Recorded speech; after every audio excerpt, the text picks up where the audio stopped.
Hi, I'm Charlie Paparelli, and this is the Charlie Paparelli Show. I'm so glad that you have come to join us. Today, I'm going to be interviewing Bob Lewis of the Lewis Leadership Group. And Bob is a good friend, but he's also an icon for coaching in the community for high-tech executives. And I think you're going to enjoy this. But we publish these interviews every Friday. So if you want to make sure that you get alerted, please go to paparelli.com and just submit your email. And as you put your email in, as a bonus, you'll also get my Tuesday blog that I send out. Now, I've talked to hundreds of entrepreneurs over my 30 years of doing angel investing. And boy, I have learned how to start companies from scratch from these people and to build them into great enterprises. And today we're going to learn some really great insights into entrepreneuring and how to build those great enterprises. My guest today is Bob Lewis. And Bob's been coaching young, inexperienced, in a lot of cases, entrepreneurs to become successful executives and leaders for almost 15 years under the banner of Lewis Leadership. In addition, Bob is a follower of Jesus Christ. He practices his faith at Lewis Leadership, but it is also committed to a men's ministry called Solely Business. Solely Business helps men commit their lives to Christ and become leaders in their families, their businesses, and in their communities for Christ. So Bob is really all about building leaders, but not any leader. He really is looking to build leaders for Christ. I asked Bob to this show as I discovered he had long-term coaching relationships with some of the most successful entrepreneurs here in the Atlanta area. He continues to come up from time to time, and it reminds me, I read a book called The $1 Trillion Coach about this guy in Silicon Valley, and I think Bob's that guy here in Atlanta. Bob is helping entrepreneurs to become those people that can build billion-dollar companies, those unicorn companies. I bet he can help you too, and that's why we're here today. Today's topic is become the leader that builds a billion-dollar company. So welcome, Bob, and thanks for sharing with me and also with our entrepreneur audience. Well, I don't hear you. Are you there? Yeah, I'm here. Okay, good. Charlie. Thank you, Charlie, for that glowing, glowing, if not highly exaggerated introduction. I don't think it was. I think it's what it is. You know, it's funny you call it that exaggerated introduction. I ran into a client of yours at the Braves Brewers playoff game the other day. Oh, I was I had gotten somebody had given me tickets to the Infinity Club level. Oh, yeah. And here I am with one of your more famous clients, a guy named Chris Cornell. Oh, yeah. Right? Of, what is it, Boosterthon. That's right. Chris is, he's a very gregarious man. Yeah, and I've known Chris. I've interviewed him before. And he's been through some very tough times. But he ran into me. We kind of were standing at this counter looking to buy a Coke. And he looks over. I look at him and I go, "Hey, Chris." And he goes, "Oh." He says, "I got to take a selfie of us so that I can send it to Bob Lewis." And I'm saying, I said to myself, I said, "Well, that's great." And we did it. And then we went back to our seats, wherever those were. But what struck me is, why would he see me, want to take a picture with me so he can contact you? I mean, Bob's like a coach to him. Why do these people love you so much? Well, in that particular case, he knows you're my hero, and he wanted to send me a picture of him with you because of that fact. That's what the real motive was. I'm your hero.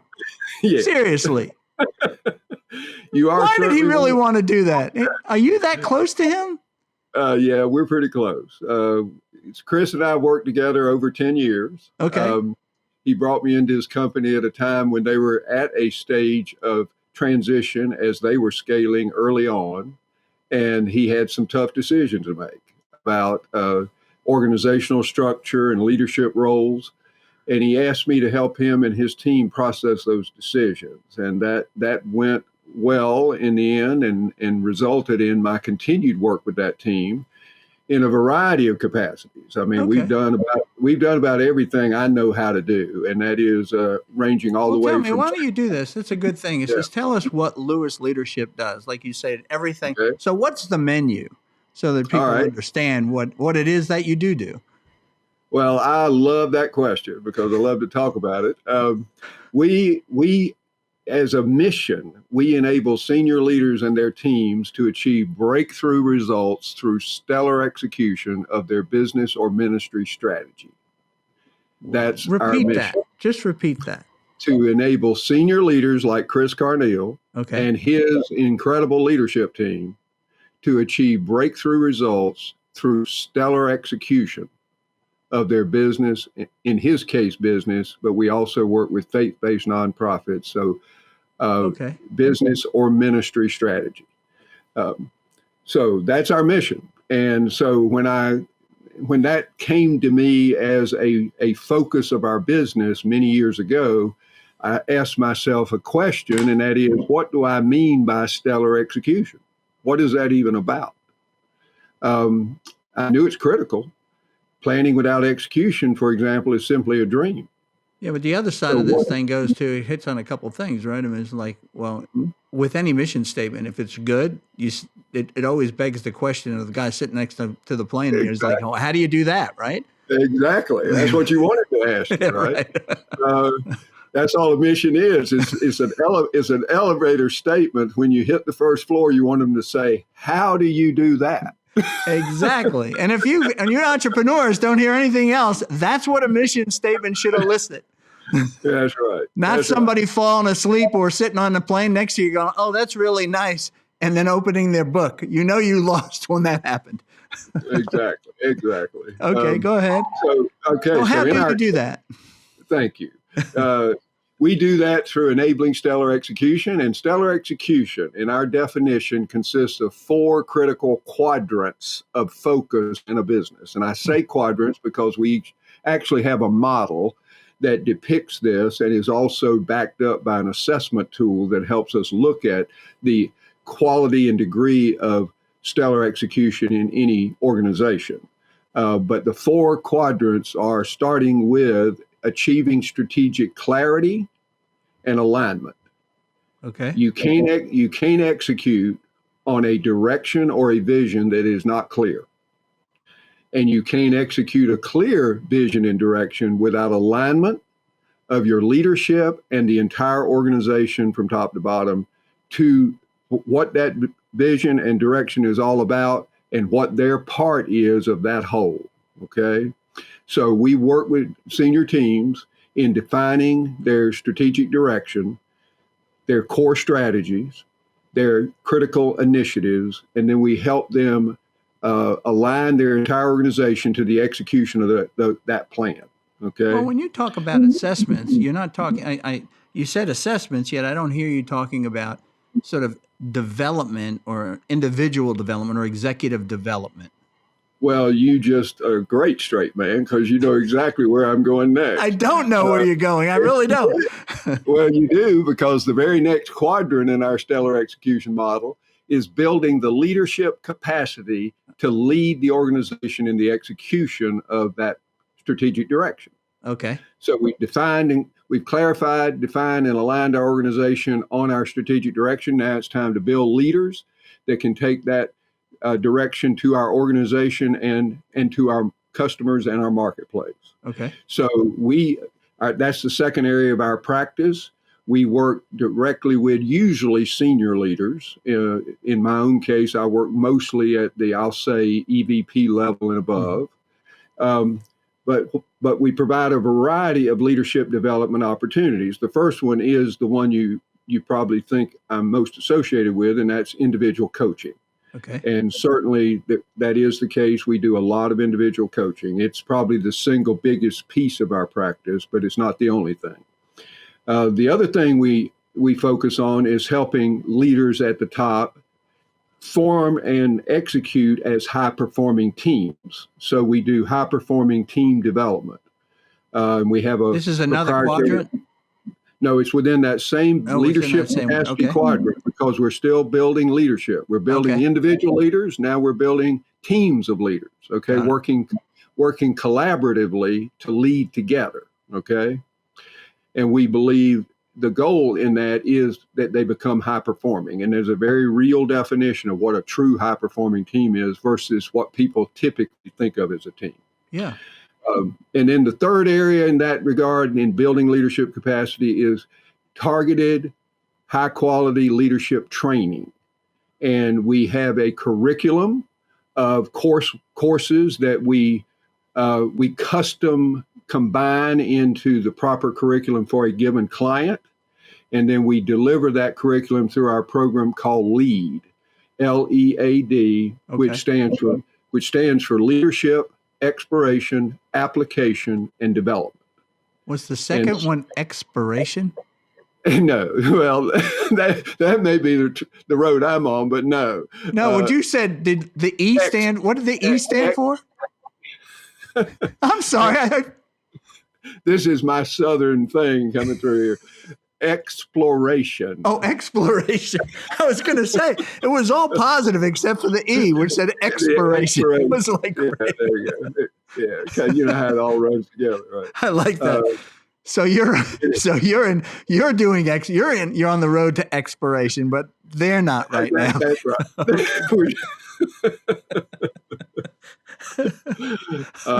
Yeah. So that's our LEAD program, and we have we're blessed to have a number of client companies who have employed the LEAD program as their foundational leadership development framework. Okay.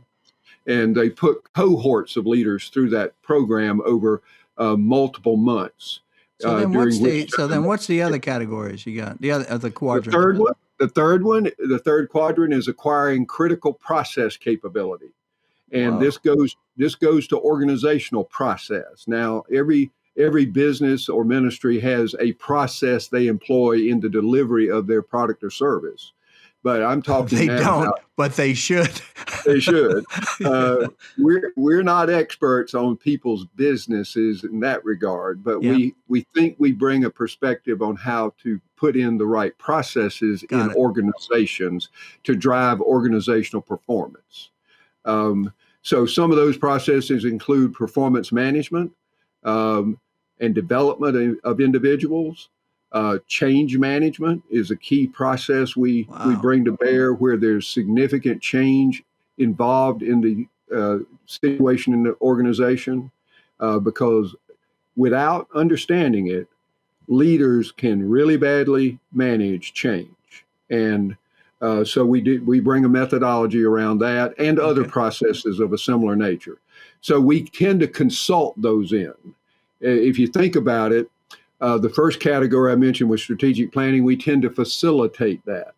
The second category is leadership development. We tend to coach and train that. Okay. And in the third category of process capability, we tend to consult that in to the organization. So facilitation, coaching, training, and consulting are the areas of focus from a discipline standpoint that support these processes. Then what's the fourth? The fourth is all about culture. Wow. It's building and establishing a high performing culture of accountability. And we employ a sophisticated culture assessment process that we secure from a third party. We take that data, we define out of it critical opportunities around culture change that will move that organization to a high-performing culture of accountability that is also a great place to work. Both. Okay. It's not just about the soft side of culture, it's about the performance side of culture as well. Now you talk about these things as four quadrants. Over these four quadrants, what's the label that stands over the four quadrants? Stellar execution, pursuing the perfect square. Okay, good. Because think of the four boxes. That's all right. I got so lost in all of the four boxes, I forgot what it was called. So stellar execution. Pursuing the perfect square. Because if you maximize effectiveness in all four quadrants, you have created a perfect square. All right. Well, It makes a lot more one of the sense when things you. that people are always confused about, including this people right here, is the differences between, a facilitator, a coach, a consultant, an advisor. I'm Mhm. never, people because you hear people, everybody's a coach now. Yeah, I know. What does Indeed. it really mean to be a coach? And then maybe we can talk about those, consultant and advisor. I understand Okay. training, okay, Yeah. Yeah. but Indeed. coach, this idea of coach. Well, that's a great question because you're right to say everybody's a coach these days. Yeah. And I'm not being critical of that, but it is important to differentiate the types of coaching we might be talking about. Um, there is a whole genre growing up around life coaching, Okay. where individuals retain coaches on an individual basis, often compensating the coach out of their own pocket. Okay, life coaches, and that's great. That's great. I have some dear friends who Is that focus in more that area. career-based stuff, or is that I would not say that. I would say okay? life coaches are about looking at whole life concerns and doing whole life type planning Wow. and moving forward on a variety of fronts in terms of life goals, life challenges, and so forth. Mm-hmm. Now, you touched on career coaching. Career coaching is an example of specialist coaching. And there are a couple of ones that are particularly significant in today's world. One is career coaching for sure, and another one is health coaching. Health coaching. There's a whole genre of health coaching practitioners growing up. Right. Okay. And these are people that have gone to school in various regards around health, nutrition, psychological health, mental health, etc. And their focus is on health. But it's holistic, so it's not what when we grew up. I would you could visit a nutritionist. Okay. That's right. It's holistic. More than that. That's okay. right. All right. So you've got this category of life coaching and related specialties. Yeah. And then you've got this category of business coaching or leadership coaching in a professional environment, in a business or organizational context. And that's the arena we are in. Okay. And in that arena, the question is exactly what do you bring into the coaching relationship? Our orientation is on leadership. Leadership coaching. Now, there are other coaches who are more business practitioner coaches, and we think we do a fairly decent job of that as an extension of leadership coaching. Meaning making you a better operator, in effect? Yeah, and helping you understand how to run a business more effectively. Okay. So it's not just being a great leader, it's being a great leader in business in a way where you run your business more effectively. So I would say we do a blend of both. And given what I've already told you about kind of the four quadrants and the way we think about things, I actually call what I do, coach-sulting. And I'm going to you were going to screw this up. It was too simple, right? Now we have to combine. Yeah, well, I can complicate a steel ball, as they say. You could what? Complicate a steel ball. Have you ever heard that? I've never heard of that. Okay. I don't know where it came from. All right. And we don't know what it means either. That's good. Okay. Okay. Anyway, coach-sulting is, and this is an important point in differentiating types of consulting approaches. There is the kind of Socratic method of coaching, where my orientation would be principally on asking you really good questions to get you to think and to get you to go deeper in your own understanding of what you believe is best in whatever the situation is we're discussing. Okay? And that's about as far as my role goes. Asking great questions, getting you to think, getting you to come to a place of discovery, and then sending you on your way to execute on that. That's a school of coaching that's very popular and often the type that's taught in a lot of the accreditation programs. Okay. In our case, I've come to believe and seen evidence that our clients don't want us to just ask great questions. And I'm talking now about very senior clients, C-level clients. They want to know what we know as well. So it's a both and. It certainly needs to start with good discovery, good exploratory questioning, getting our clients thinking well about the situation they're trying to address, understanding it and getting them to understand it from all the right perspectives, probing deeply to help them find root cause in whatever it is they're trying to address. But at that point, if we know from experience what could help them in some regard about how they approach addressing some issue, we will offer it up. We'll offer it up, and in the form of consulting, so to speak, or advising. Now you're giving them information. That's right. As opposed to just trying to draw out their thought process or their information. That's correct. And okay. I'm not a purist. In other words, coach. They want an answer. They want to know what you know. They're not just interested in you asking. But not only what you know, but they want to know what you know that can help them where they don't know. That's it. Of course. Right. That's it. Yeah. So that's the whole point. So it turns out that combination seems to work well.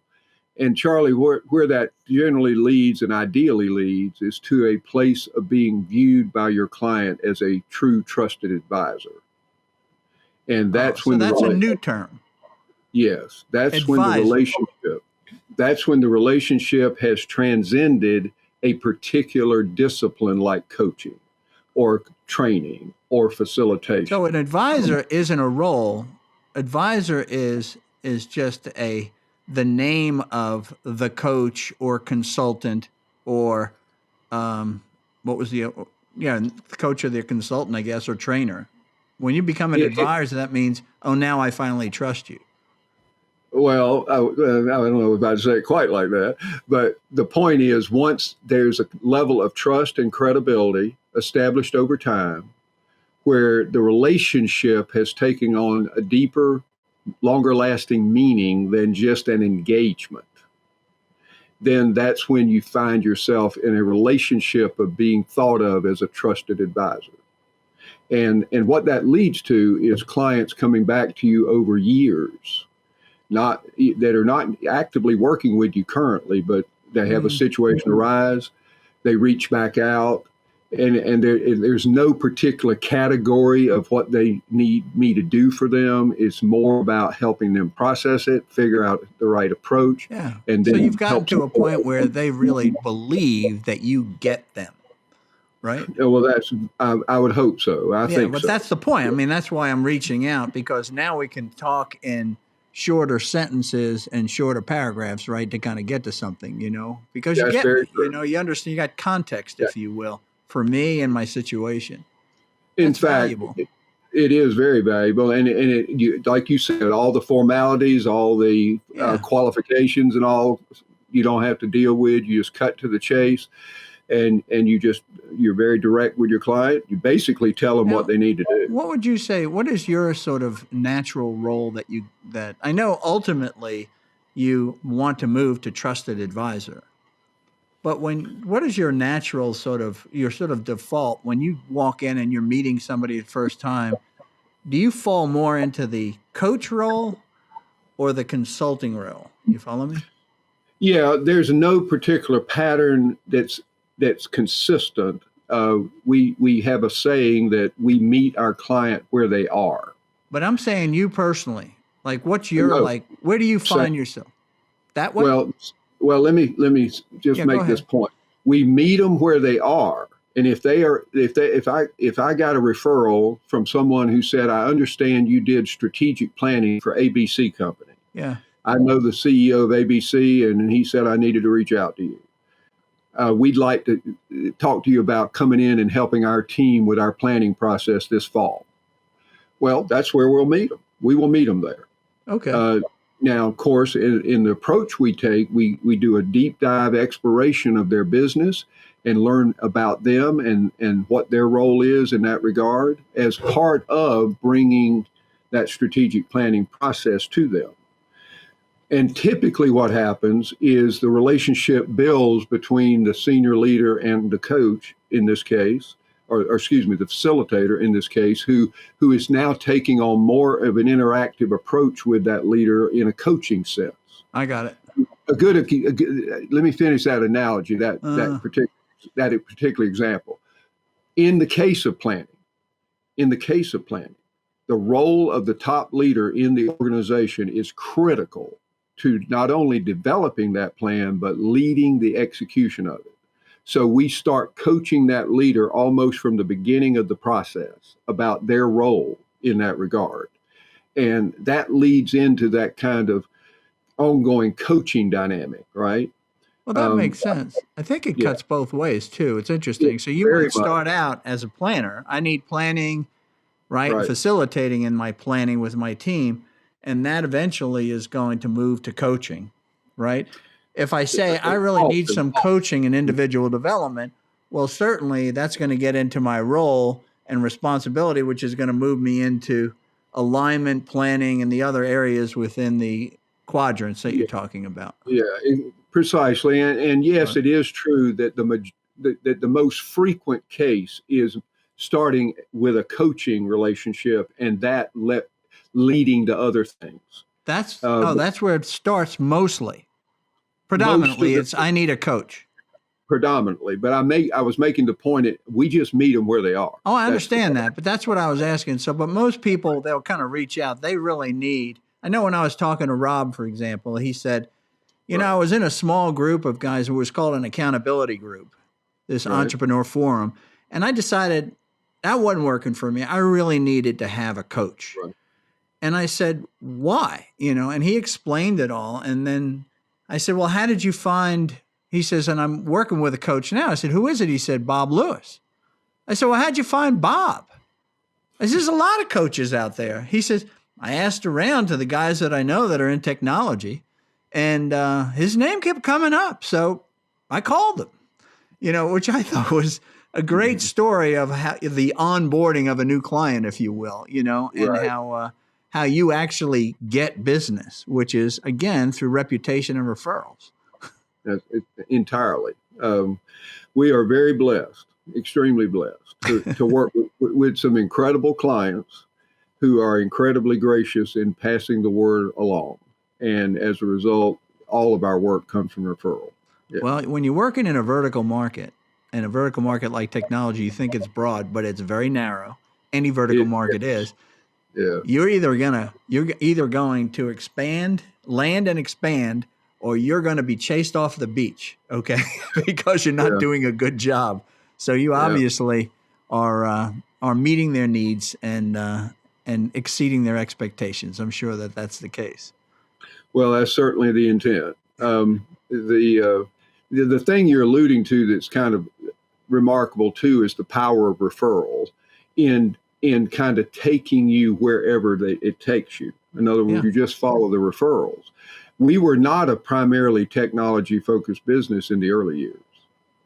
We were doing a lot of other kinds of work, manufacturing, service work in other categories, ministry work. But we were fortunate to stumble into a relationship with a couple of key technology leaders in Atlanta, and boy, it just went nuts from there. It's interesting, because that's something that happens. Being an investor in startup businesses, I always talk about when I'm talking to these early stage companies about product market fit, if you will, they always think, well, this is who we're going to sell to. The fact of the matter is when you're getting started, you need to just be purely opportunistic. Who sees value in what you're doing? And you're in 10 different directions. And little by little, you start seeing like tighter patterns. And you start moving. And before you know it, over a period of 3 to 5 years, it turns into the market that you never really anticipated focusing on. But that's who you are. Yeah. And that's what it sounds like happened to you. It very much so. The brand, as it became more known, if that's a way to put it, became more and more associated with the technology community. But help me with this thing. Yeah. We were talking about this quadrant that you have and, I got to get it right. Stellar execution, Thank you. The perfect square? Don't get hung up on that. It's a model. It's an assessment tool. We pursue the perfect square because what we're after is 10, 10, 10, 10 on a scale of 1 to 10 in Oh all my God! four. Now you have to put measurements on me here. You're making this too confusing for me. But here's the question. Is, entrepreneurs, just like and consultants are certainly entrepreneurs too in a lot of cases, is to say we're all looking for product market fit. So what I'm interested in knowing is when you got started, way back again. Now we're over 15 years ago doing this. Yeah. You didn't walk in with this stellar execution perfect model, did you? No. So tell me about the milestone changes on how the product sort of or service sort of developed over the years. That would be helpful. Well, thanks. That's a great question because there is a story there, as there is with most things, right? Especially with you Southern boys, Yeah, indeed. Yeah, indeed. I'll try I'm to going to keep get it back to relevant. that steel ball thing because I got to understand it. Okay, all right, go ahead. I told you all I know about that. Well, it was 2004, after about 32 going on 33 years in the corporate world. The first 15 of which I was with the old AT&T and then the new AT&T. I was there during all of that transition from 1.1 million employees to the point where the government broke up the organization. Yeah, was it 81? Was that what that was? In 1983, the courts declared open competition, or the commission did open competition in the telecommunications space. Yeah. And that's when we went fully competitive, no more natural monopoly. In 1984 is when the courts completed their antitrust suit against us and broke us up. Okay. So 2 monumental events in back-to-back years. And I was there from 71 to 87. So I experienced those changes in the middle of that time with AT&T. So you went with AT&T right out of you went to University of North Carolina? Correct. What was your undergraduate degree in? Well, that's kind of a story in itself. I thought I was going to be an attorney. And you look like an attorney. Yeah, well, thank you. My wife says I act like one way too much.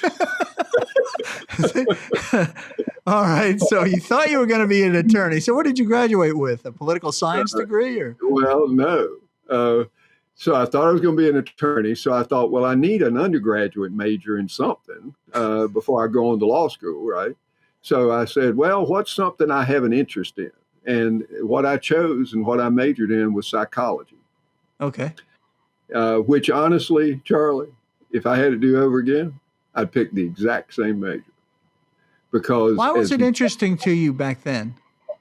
Well, probably in part due to my own challenges growing up with some very challenging emotional experiences and this is family. You're talking family? Yeah, family related stuff that caused me to grow much more aware of the nature and primacy of psychology in the life of a person.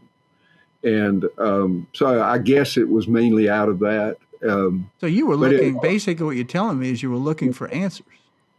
Probably. Yeah. In fact, I know I was. And by God's grace, I eventually got them. Really did. Okay. But that's a story, too, that we could go into. But to try to follow through on your question. We could always get to my question. I'm not worried about the question. I don't forget the questions. Okay. Okay. All right. So don't worry about it. I hear you. So anyway, I spent those, let me back up. I thought I was going to law school. I didn't have the money. I was enrolled to start law school. I dropped out of classes telling them I'll be back in a year. I'm still working on getting back. What is now which law school was it? 50, Carolina. Oh, it was Carolina. Okay. Yeah. And now the good news is my second oldest daughter is an attorney. As well as a CPA, so she probably looks like you. Yeah, she does actually. Too much so, in her opinion. All right. And So anyway, she's carrying that mantle, but I had to have a job. I had to have a job, and I was blessed to literally stumble into an opportunity in Charlotte, North Carolina, with Southern Bell Telephone, which Okay. was one of the subsidiary companies of AT&T. And they happened to have a very kind of high elite type management development and training program for college trainees, high potential college trainees. And I was fortunate to do well academically, so I got into that program. Yeah. And it was a kind of an incredible program. I'll tell you how it Well, worked. it's interesting you tell me that you took the job with not saying I want to be in telecommunications. You said I want to be employed. I I needed job. money. I needed a job. That's okay, it. that's cool. That's So you wound up with a good one. Now you're into this fast track development program. What was that about? Development program. It was this. They only hired undergraduates. They only hired top academic undergraduates, and they had a condition for your employment, and that was that you first of all started day one in a supervisory management position. Day one. Okay, never had right. Secondly, that you had to prove in your performance in your first year, that you were promotable at least 2 levels within management in the first 5 years, or they would fire you. So it wasn't about doing a good job. No, a good job wasn't enough. Okay. It was about proving your ability to advance at least 2 more levels in management within 5 years, or they didn't want you in the program. But you started as I started as a sales manager. You're a sales manager who never sold. Never sold a thing. I never sold a thing. And you're managing people who are selling things. Who have been selling things for 10 years or more. Oh, God. And I walked in the door at the age of 22 and said to them, "Who are we kidding?" Did you tell them that? Yeah, that was my opening line. That was my opening line. Who are we kidding? What was the logic there from the corporate standpoint? Why would you do that? Why would you take a kid that's 22 years old and stick him in a management role, managing people that are somewhere between probably 30 and 40 in some cases? Well, it all had to do with their belief in the potential of certain people to be those kinds of leaders, okay? And that trial by fire would bring that out in them, okay? And they were willing to take the risk that they took to benefit from that. And by the way, simultaneously at the same time, the same class of leaders that came in the Carolinas was Reggie Campbell. That's where I met Reggie Campbell. For those who don't know, that's a very close friend of ours who has passed away. But he was a fast tracker too. He always talked about that. Indeed he was. And so we were on the exact same career path. He had the same job I had every step of the way. Okay.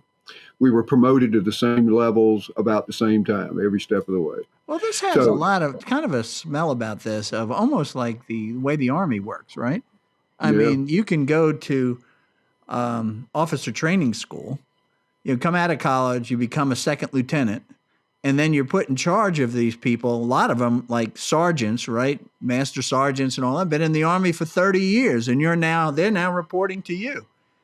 Did they take a page out of that book? Is that kind of what they're doing? In effect, that's a very good, I think, analogy for what I'm talking about. Uh-huh. So what happened in that first meeting where you say, "Who are we kidding?" And why was that the first thing that you said? I'm sure Reggie, I know Reggie, he didn't say that. He tried to take over. Okay. I wasn't in the room when he had that conversation, but I knew for me, there was nothing else to say. I mean, what was their response? They laughed, which was just what I needed. I needed them to laugh. Well, they're used to the company doing this too. This isn't like the first time this ever happened. It was to them. Wow. In fact, I don't want to get too in the weeds on this story, but the boss of that district, it was called a district, a marketing district. The district manager that I reported to brought me into his office the first day I was there and said, let me tell you something. I want you to understand this. I don't like this program. I don't believe in this program. They made me take you. And I have one thing to tell you. If you don't go to the training that they're going to give you down in Atlanta for 6 weeks and come back from that 6-week training, one of the best they've ever seen go through there, don't come back. He called me 2 weeks into that training out of the classroom into the instructor's office and said, "What the hell is going on down there? They're not telling me yet you're the best, one of the best they've ever seen." He said, "I meant it. I meant what I said. Either that's the case or don't come back, click." So just in case you forgot from 2 weeks ago. So just in case the pressure that the company had me under wasn't enough. Anyway. What were you thinking when you heard that? Well, you get called out, you hear this guy repeat what he told you. I probably wasn't thinking as much as I was reacting. And the way I reacted, and this goes to a deeper understanding of my psyche as a young man back then. Okay. The way I reacted was to go back to my apartment that night in downtown Atlanta, get drunk, and put my fist through a plaster wall. Wow. And graduate one of the best they've ever seen. In fact, in 2 years, I was promoted the first time to come back and run the program that I graduated from. 2 years later? Yeah. So was the guy when you went back to your boss there in Charlotte? Was it Charlotte? Raleigh. Mm-hmm. When you went back to your district and your boss in Raleigh, was he disappointed that you were one of the top performers because he didn't want any of you people around? Well, in the end, I think he felt better about me being there. I'll say that much. I'm not sure he was ever convinced about the program. So you're the best of a program that I don't believe in. You know, I'm really excited to work for him. Okay. Yeah. Anyway, I wish I could tell you that was all a reflection of a healthy Bob, but it wasn't. It was we already got the picture that it wasn't a healthy Bob. It was a very driven Bob. I think I've done that, get drunk and put a fist through a wall. I think I've done that, but I don't think I did a plaster wall. I think I did something that was a little softer. Yeah, I always add the plaster part. Well, that makes you a bigger man than me. No, it just proves how incredibly intense and out of control I was. Yeah. But in any event. So then where did it go? So now we're sort of building from here. I will try to get back to where this started. You asked. No, I want to go from how did it build, because one of the questions I had, and we're going to get back to the product market fit, but we can cover, since we're in the midst of the story now, is how did you kind of move into, like, how did God sort of bring you along from this very intense, very angry, sort of probably high insecurity, right, kind of guy, but very intelligent and very driven? You know, how did he take you from there? You know, people always wonder, like, how did you end up where you are? So this path that you're telling us is very, very important. Yeah. So, well, it certainly is to me, because it speaks to the incredible sovereignty of God in my life. Really? Throughout my life. But is that, you didn't know it then, you knew it later? That's right. Okay, well, we'll get to that. Okay. Yeah. Well, then what would you like me to respond to at this point? So then kind of move through your career here. So, you know, we're still with AT&T, and you had your first chance to get fired within a 6-week period. Yeah, exactly. You got saved from that because you were top of class. And now you're working for this guy who doesn't believe in the program. Where does it go from there? Well, fortunately, it went well, and I was able to meet expectations regarding that first year I was telling you about. And then that did lead to my first promotion, as I mentioned. And that ultimately led, in a couple of years after that, to a second promotion. And eventually, by the time I left the company 15 years later, I was 3 levels higher. And I was a division manager. Were they all sales roles, these early roles? All sales and marketing. I was a management leader in sales and marketing for AT&T, for starting with Southern Bell. Then after deregulation and the breakup of the company, I went to work with AT&T Information Systems, which was the competitive arm, equipment sales arm, I got it. network and equipment, both telecommunications and at that time computers, for AT&T. And in my last role there was to run $100 million sales division here in Atlanta. Wow. Yeah. You know, it's interesting when I think about people that are coaching, all right, or consultants. When I think of as coach, I think these are people that really came out of the whole HR, That's right. functional area. And then when I think of consulting, I think of people that these are people that are really came out of the consulting business. Could be it could be the big four or whatever it is. Okay. Right. But here you were a professional manager. You were an operator running $100 million business. Okay. Right. So I'm not seeing, if you would have come to me at that time and said, I'm thinking about becoming a coach, I would have said, you're an operator. You're not a coach. What are you doing? Right. Find another operating role. What happened after that? Great question, and all great observations too. Now, I will tell you on a personal basis, I had a natural orientation to systems thinking as a manager and a consulting approach in the way I would lead internally. Okay. But that they didn't teach you that at AT&T. That was something that was in you. That was more my natural orientation. Yeah. And explain what that means for people. Like you said, system thinking. I know what it means, but I want you to explain that so that people kind of get what you're saying here. Yeah. Well, I think in either role of coach or consultant, you're basically helping your client solve problems.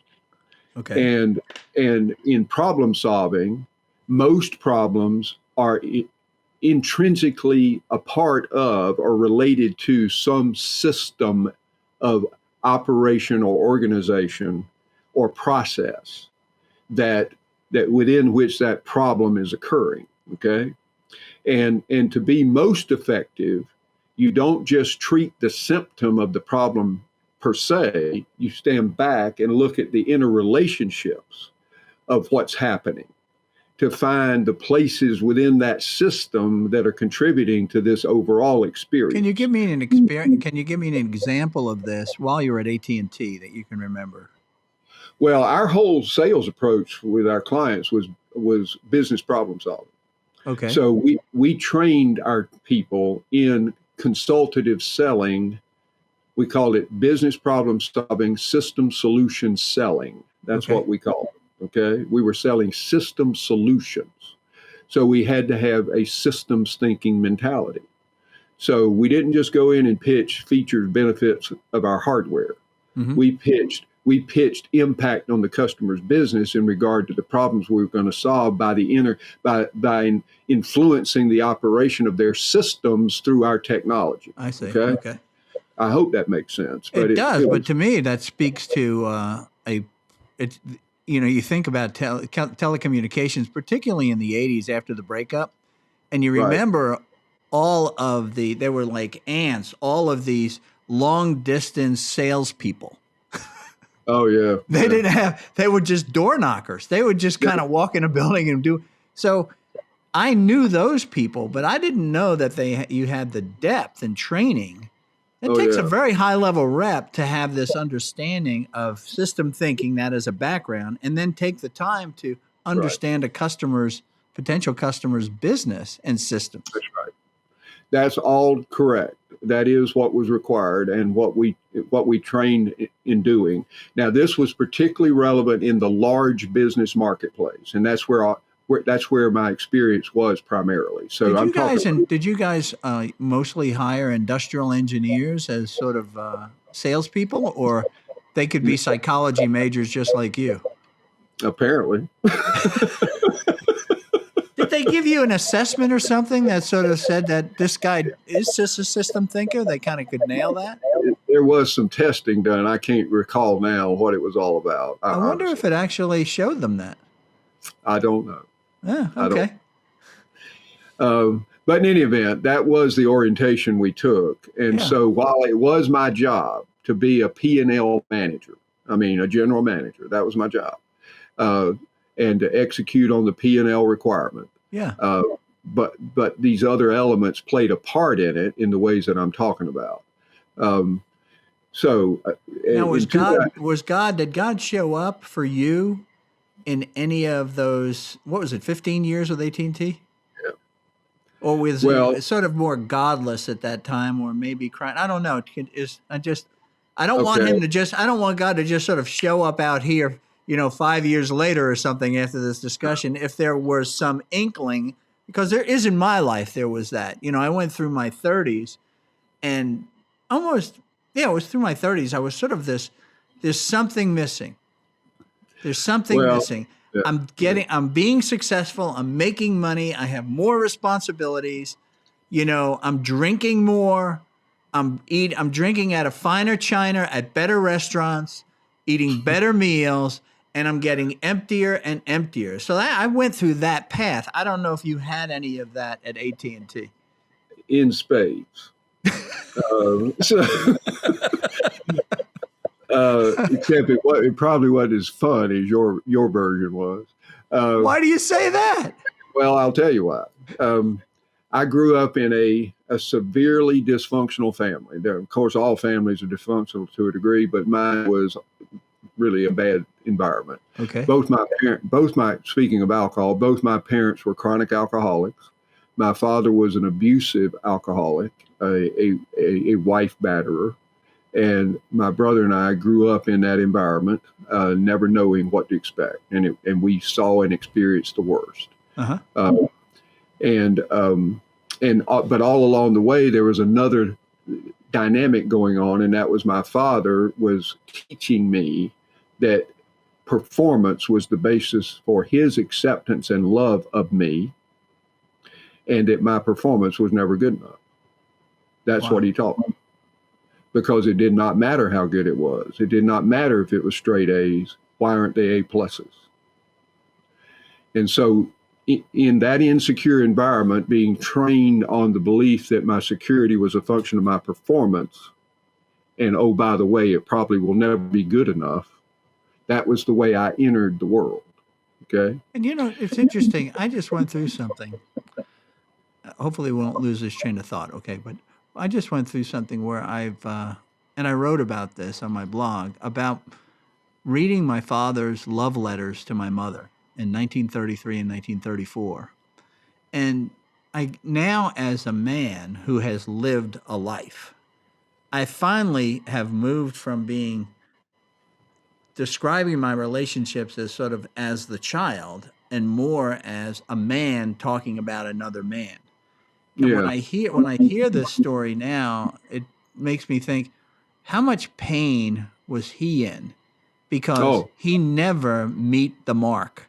So he was going to make sure his son met the mark. And the way to do that is to make him never really get a good grasp on it, That's right. And the pain he was in had to be incredible. It was, I didn't understand this as a child. We never did. We don't. I'm saying looking back, we can. But, right. Looking back. And it became very apparent to me over the years and after my own recovery journey that my father was a very insecure man as it related to his father's approval. Oh, God. His father's approval. So the sins of the fathers get passed on to the next generation. Jeez. No question.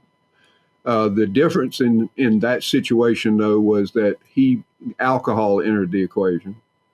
My mother was the sickest alcoholic I've ever seen. My father was like I said, a chronic abusive alcoholic. What do you mean sickest alcoholics when you talk about your mom? I mean, she was drunk 24/7. Oh, okay. Okay. I mean, she was practically debilitated by it. Yeah. So all that to say that the violence escalated to the point where in my senior year in high school, on a Christmas Eve, my father came home drunk and shot and killed my mother. With me in the bedroom next door and my brother in the bedroom on the other side.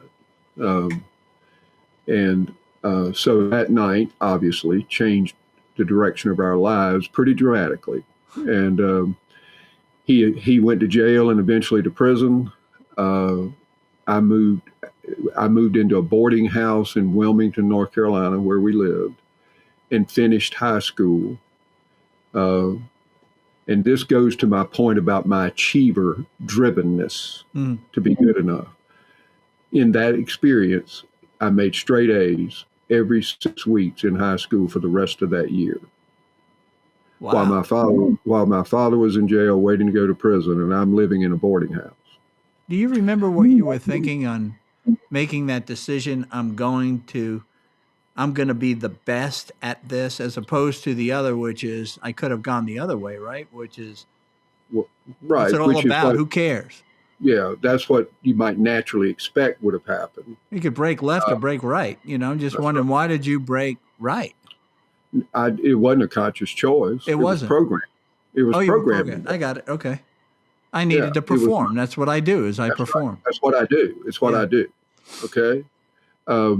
Especially in the face of a challenge. Yeah. So all that to say, I finished high school and got a scholarship to North Carolina and finished there in 3.5 years, graduated Phi Beta Kappa, paid 100% of my own way because I was basically living on my own. Why did you why did you decide to go to college?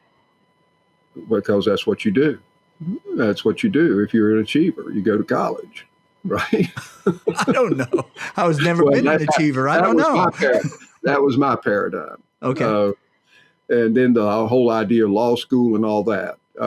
But because I was supporting myself all along the way, like I said, when it came to law school time, I didn't have the money. So in any event, all of this relate now to the time that you had at AT&T and where God is in the spectrum. That's where we were. Fantastic question. Go back to that senior year in high school. Okay. 2 months before my mother died, I was invited by a friend at school to go on a weekend retreat with an organization called Young Life. Okay. I had no idea what Young Life was, but my parents, for reasons I'll never understand, agreed to let me do it. So I remember being on a mountaintop in North Carolina, probably at Windy Gap or its predecessor, crying uncontrollably to the counselors in that camp, and having a real first encounter with God. And this is at 16? 17. 17, okay. Yeah. And having the first encounter with God and getting even a sense of his love for me. And his presence in my life. So I accepted God into my life on that mountaintop in what would have been 1967. Okay. And but when my mother died and that whole situation happened, God became the furthest thing from my mind. But by his grace, he did not forget about me. Okay. Because I see his hand on me every step of the way from then till now. Okay. Now I'll tell you, it wasn't an easy road because when you were exposed to the love of God at Windy Gap or whatever it's called, it really struck a need in you, right? Because it was the first time that you realized you could be loved. That's incredible. Right. Yeah. But then you leave there and then you didn't do the follow-up sort of with Young Life thing, and you just sort of went on, right? So you were just free-flowing again, free. It was a literal one-time mountaintop experience. That was it, literal mountaintop experience. Literal. So what happens when you get into AT&T? There must be another time, without giving me, because you just sort of summarized it, okay? But there must have been just maybe a couple of times you could think of where God did he didn't forget about you. You forgot about him until we have this now need, because we know God's there, right? We had that experience. So what happened in AT&T? Well, until we had that need is your words. Yeah. And in fact, that's exactly what happened. That drivenness I tried to describe caused me to work myself to death. I was not a workaholic. I was an achievement activity-aholic. It didn't matter whether I was at the office or doing yard work in my home. I did it with the compulsive drive of a overachiever trying to continually be good enough in everything I did. Okay. You must have been the perfect guy to work for. I can't Well, imagine. now the Who would want a boss like you? well, that's right, because I was fond of saying this to my employees. I have my standards and I have my expectations. I will measure you against my expectations for you because I do not expect you to meet my standards. Oh, my God. I That's where you stand and say, I've become my father. I just have management terms around it now, right? You got it. I actually thought that was motivational.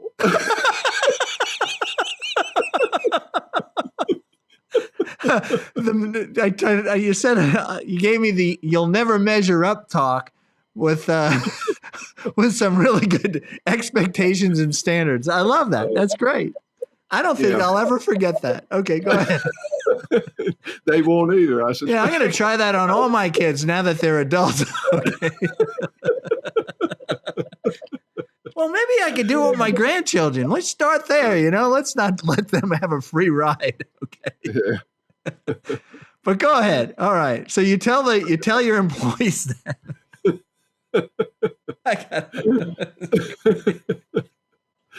So I was fond of telling them now. First of all, it's really good you could laugh about it now. Okay. Oh yeah. It was all part of a plan. It was all part of a plan. It was part of God's plan for my life from beginning to end. He took me down that road, or allowed me to go down that road to the point where the wheels came off. Okay. And in the mid 80s, or starting around 80, I'll say 84 or so, the wheels started coming off. The anxiety I carried inside of me was relentless, and it was 24/7. It didn't matter if I was in a boardroom or on a beach. I was anxious. Wow. My patience. There was no patience for anything or anybody. I was hypercritical of my wife at the time, who eventually divorced me, and I'll tell you that story. And I was starting to impose this on my two young daughters, right? But what they didn't get from me was a walk in the park or a cookout with friends or any of that. They didn't get any of that. I was too busy performing. What was the anxiety? What would you say was I call it free floating. Free floating is what I call it. Anxiety. It's a kind of a constant heightened state of anxiousness born out of this relentless pursuit and the insecurity underneath it. Okay. It just created a condition of continuous anxiety. Okay. It wasn't the kind that you hear people talk about where they get medication. It was that pit in the stomach kind of thing all the time. I don't know how to describe it much better than that. No, that's good. I get it. Yeah. But the point is, it was relentless and it was continuous. And so it was no surprise that, guess what? I started medicating it with alcohol. Okay. And I started drinking in high school, but not heavily. But over time, I started regularly, daily consuming alcohol. I called it my pain medication because that's what I was doing. And you wouldn't have known I had a drinking problem because I drank at home almost entirely. And I never let it affect my ability to do my job. But a functional alcoholic. I was a functional alcoholic and did not know it until the wheels started coming off. And so in the fall of 1986, when AT&T said we're going to do the largest voluntary downsizing program in corporate history, we're going to offer every single manager in the company a 1-year severance package if you want to leave now. So I signed up for that package thinking I've got to do something because I'm dying here. I would cry all the way to work, cry all the way home. Why? And because of that state of mind I was in. But you blamed it on AT&T?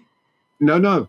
I knew it was about me and about how I was losing my ability to cope with life on life's terms in relation to this thing that was driving me to the point. But AT&T, you were top of game, AT&T, Yeah. making lots of money. You have lots of responsibilities on the other side with family. Okay. Yeah. The fact that, so I'm wondering, why would you take the package if you're... Because I couldn't keep doing it. I could not keep doing it. I was in too much pain. Well, what was the other side of that when you thought about, if I take this package, then what? Well, at that point, I didn't care. Really? It was that bad? It was that bad. Okay. I was approaching becoming dangerous to myself. Okay. So in October 1986, I and 50,000 other managers signed the line saying, we'll take the package. We were told you have until January 7th, and that's your last day of work. We want you to transition over the next 3 months and leave in early January. So that was the plan. And so the end of that year came, and on Christmas Eve, 1986, my wife had gone to bed early, mad as hell at me because I was being a horse's ass, pardon my language. Yeah. And I was drinking. And when I sat down on the bed that night to turn off the bedside light, I set down a highball glass of scotch, and that's the last drink I've ever taken. And here's what I believe to my core, and I get chills telling you this. God knew what was about to happen. God knew that I could not survive it and drink. 2 days later, my wife left me, took my children, my home, ultimately a lot of my money. 2 days after that was my last day of work at AT&T. Work was my life. It was my very identity. And with my work and losing my family, I lost my friends because all of them were associated with my work principally, what few I had. I moved out of a 6,000 square foot house in Dunwoody into a 600 square foot apartment. And over 2 months, with the shades drawn, I contemplated suicide. And by the grace of God, he sent someone to challenge me who asked me this question. Bob, if you were to take that kind of action, what do you think would happen to your children? And I stopped and I thought, and I said, because of what you said earlier about generational sin, I said, they'll probably turn out just like me. In that moment, I was convicted from heaven of my purpose. My purpose. It's been my purpose from then till now as it relates to my family and the people that I care about. And that is to break the cycle of addiction, of dysfunction, of mental illness in this generation. And I sensed that from God at that time and believed it from that day to this, even though there have been next generation issues that are still being worked out. But at that moment, so nobody came to you while you were thinking about suicide. You felt like in this quiet 600 square foot apartment that you heard this. I mean, you realized this. No, a friend came to me and asked me the question I told you. Oh, that was a friend. Okay, yeah, I wasn't sure if that was a friend. Okay. Yeah, that was a friend that asked me the question. What will happen to what do you think will happen if you take your life? I said, my children will probably turn out just like me. Okay. And then how from that did you get this message that this was clearly your purpose? No question. Well, sitting there in prayer following that meeting with him, He left. he left. Yeah. Okay. He just left me with the question. So here you are. Now remember, we talked at 17. You felt Right. this unconditional love from God that you'd never felt from anybody in your entire life. And now here Right. you are now we're 15 years later. 35, 36. Yeah, right. So mid 30s. And Mhm. God shows up again. Yeah. You didn't No tell me question. about God anywhere else.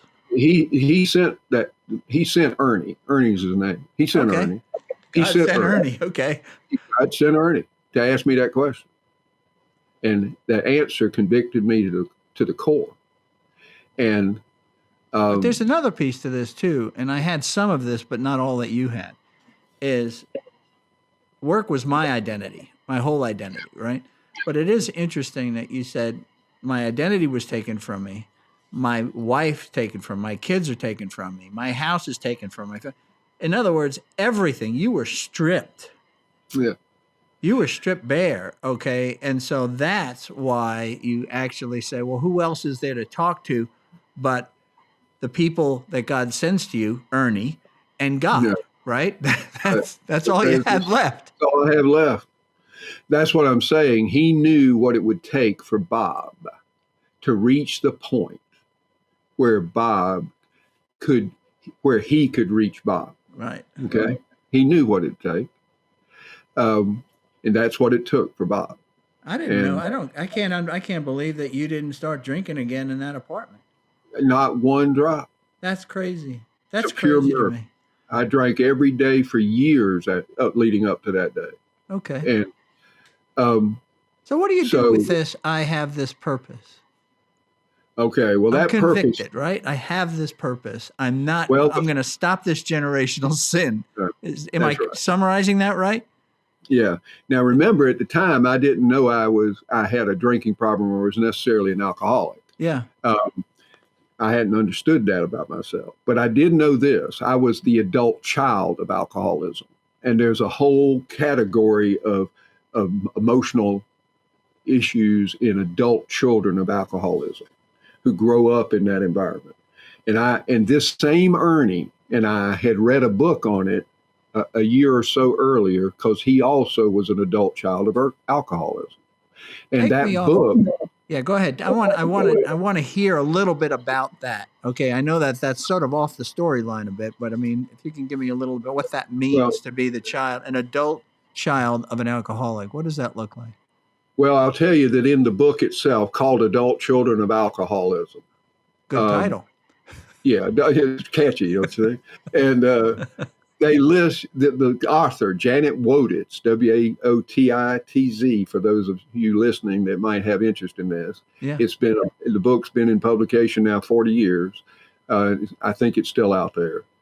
But she lists 13 traits of a classic adult child of alcoholism. I checked 11 of the 13 as absolutely. Okay. And a lot of what it was about is some of what I've already told you I was dealing with. Performance addiction, meaning because adult children of alcoholism grew up in insecure environments and they're trying to recover their sense of value out of the insecurity they felt during that time. And they often do it by trying to perform. It's not unusual. It was just extreme in my case. But there were other elements in there about how you deal with people, how you see the world that just check. Got it. So when I got convicted to break the cycle, I called the author of the book and I said, how do you get help for this?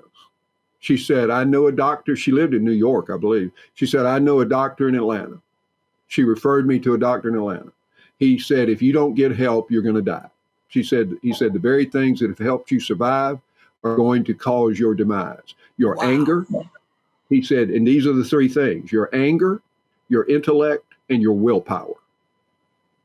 If those have been what kept you alive, now they're going to be your undoing if you don't get help for it. And so he put me in a hospital in Florida for a month. It was a multi dysfunction treatment hospital. There was every addictive, compulsive behavior you can think of in that place. And we were all in this big group together, right? Oh my God.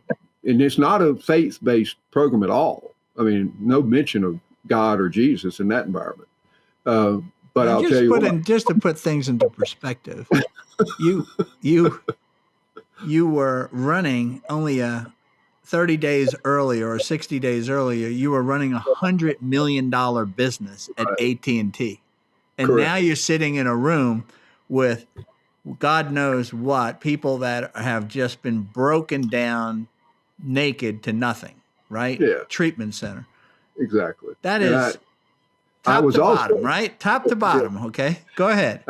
I was also the charter president of the Dunwoody Rotary Club, no less. Oh, well, I'm glad you brought that one up. That's good.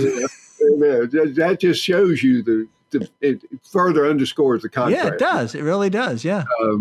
But be that as it may, that's where I landed. Okay. And that's exactly where I needed to be.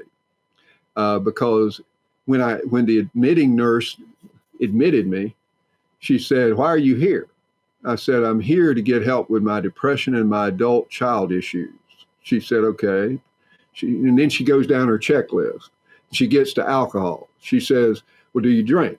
And I said, "No." She said, "Have you ever drank?" I said, "Oh, yes." She said, "When did you stop?" I said, "December 31st, midnight." She said, "How much did you drink when you drank?" And I told her. She said, "This is as far as I know, a non-faith-based person." She said, "You are a miracle. You are a miracle." What do you say to that? I say, that proves my point. But when you were standing there and she said, "You're a miracle," you must have been like, why, right? Yeah, true. I didn't understand it the way I have come to understand it. Because she said to me in that moment, she said, this is the first hour I'm there. She says, "Well, when everybody else goes to the group meeting tonight, the 12-step meeting for adult children of alcoholism, you get on the bus and go with the rest of the gang going to AA." I said, "What?" I said, "You got to be kidding me. I did not come here for that. I'm not an alcoholic. My mother was an alcoholic. My father was an alcoholic. My brother's a chronic alcoholic. My guardian aunt's a chronic alcoholic. I'm not an alcoholic. I don't drink like they did. And besides that, I don't even drink." She said, I hear you. You're getting on the bus to AA." She was about 5'2". I love this nurse. She saw a dry drunk right in front of her. Oh, yeah. Yeah. And literally, Charlie, I did something I've never seen people do at 12-step meetings. I would get up in the middle of the meeting and stomp around the room telling those drunks why I did not belong there. But they made me do this. And I'm sitting in a church on a Sunday morning 2 weeks later at an AA meeting with that same crowd. And I started listening. One of my AA stories is, and we'll go back to, there's this guy, a newcomer came into one of our AA meetings, and the guy that was facilitating said, "So why are you here?" He goes, "Well, I was just interested to see what AA was all about. I'm not an alcoholic." And the guy sitting next to me goes, "Oh yeah, we get a lot of drop-ins, Curious people, okay." But yours is different. You were sent there and you're like, "I'm not me." I was forced. I mean, if I was going to stay in that hospital, I had to get on that bus. And that's a great story. How many days was it that you would go to AA and lecture them that you're certainly not supposed to be? How long did that go? Every day for 2 weeks. Every day.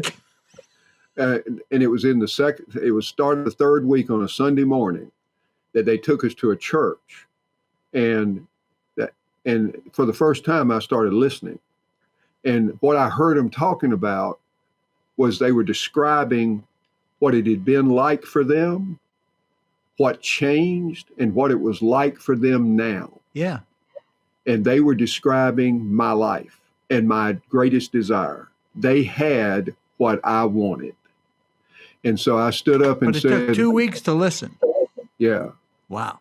I stood up and said, if it takes being what you are to get what you have, I am one. And the place erupted because they had watched me. I was talking around those rooms.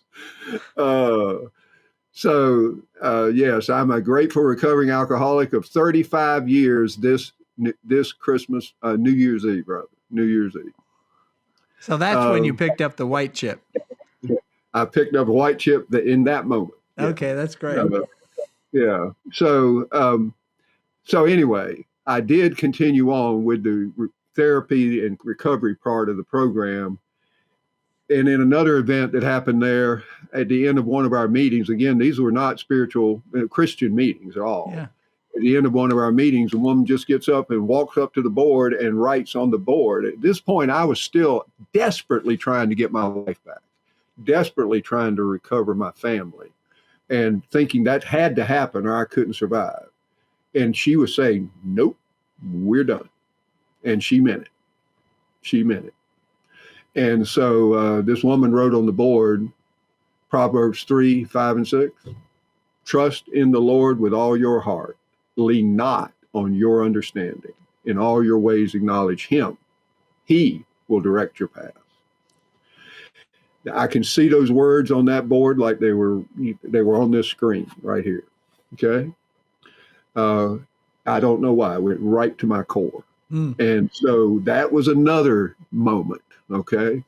So long story short, I get back to Atlanta. I do start connecting with people of faith.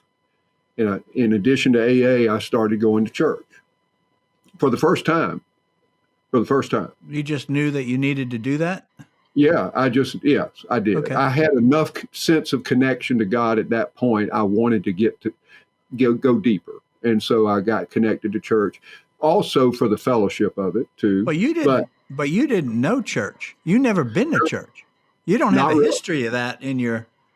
Well, I will tell you this. My drunk mother, when she was so drunk she couldn't stand up hardly, would get my brother and me up in the morning and send us to the church down the street. She would. She'd stand over us at night and make us say our prayers. How about that? Yeah. That was your religious training. That was it. But God used it. God used it all. Okay, so you go to church, and this is good because one of the things they tell you at AA is you need to drop all your old friends and you need to get all new friends. Yeah. And that's a hard thing to do in your mid to late 30s. Yeah, that's right. Early in that experience, I stumbled on a book called Classic Christianity by Bob George. You know that book? By Bob George. Classic Christianity by Bob George. Yeah. Okay. That book is great because it talks about something called the exchanged life. Mm-hmm. And what that means is that Jesus gave his life for us, to give his life to us, to live his life through us. That we are not a better version of the old me. We are a new creation. So I claimed that promise and I adopted my true identity. It was not a helpless, hopeless, abandoned little boy seeking to be loved and accepted based on what he did. I am a holy, righteous, blameless child of the living God, and nothing I do will ever cause him to love me any more or any less. That's who I am. That identity, that embracing the truth of who I really am and my identity in Christ, broke the bondage, the slavery I was in to my performance-based self-acceptance. Wow. And from that day to this, I've been able to perform well out of a motivation to serve God and his people. Tell me about that moment. When you say that moment, what was that? Can I dig a little deeper on that moment? Because it's because it's the first time in this whole conversation that you didn't say God, you said Jesus. Yeah. Okay, so what happened in that? What was? Could you get me a little deeper? Tell me what you were thinking at that moment, because it's now you're a Right. recovering alcoholic. Okay, and you started to investigate a little bit of who you are, and you're in the 12-step program. You know, Yeah. what was it? Well, I can't. I did. I left something out I should have included back in the year or so leading up to my wife leaving me in 1986. Yeah, You remember? And I was coming home burned to a crisp in tears. I was standing in the den of my home in Dunwoody, and my wife and kids were not home. I was in a place of desperation, wondering what to do. And I saw a box on the bookshelf in the back of the den. And I walked to that box because it contained a Bible that my father had given me a year before he died. This is the same father that eventually got out of prison, who also got into recovery in prison and was a stalwart in AA.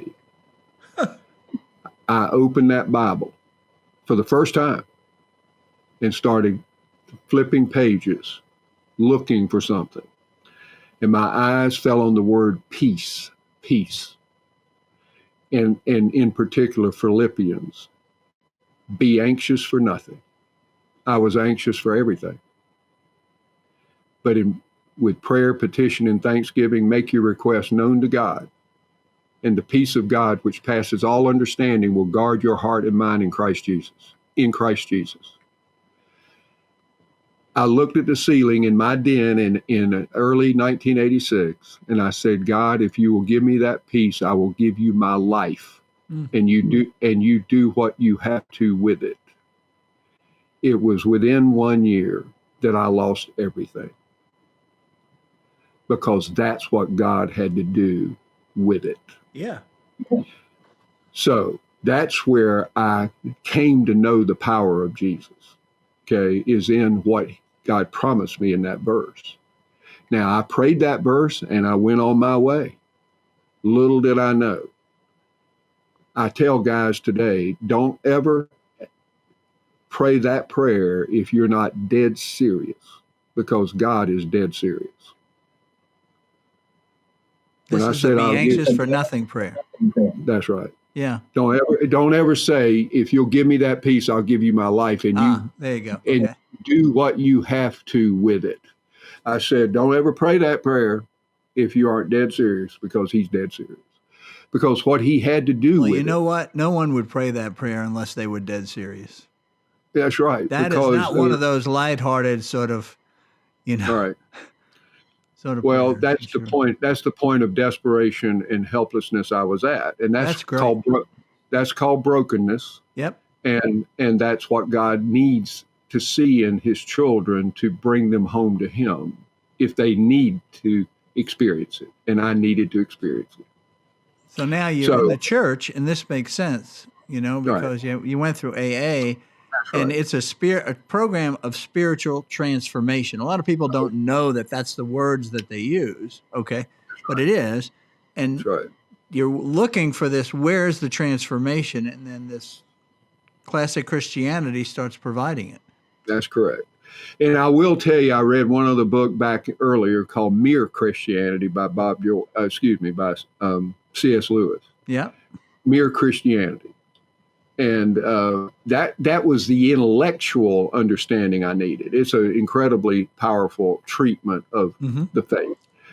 Bob George's was the emotional identity understanding I had to have of it, okay, to come to understand the truth of who I really am, like I said.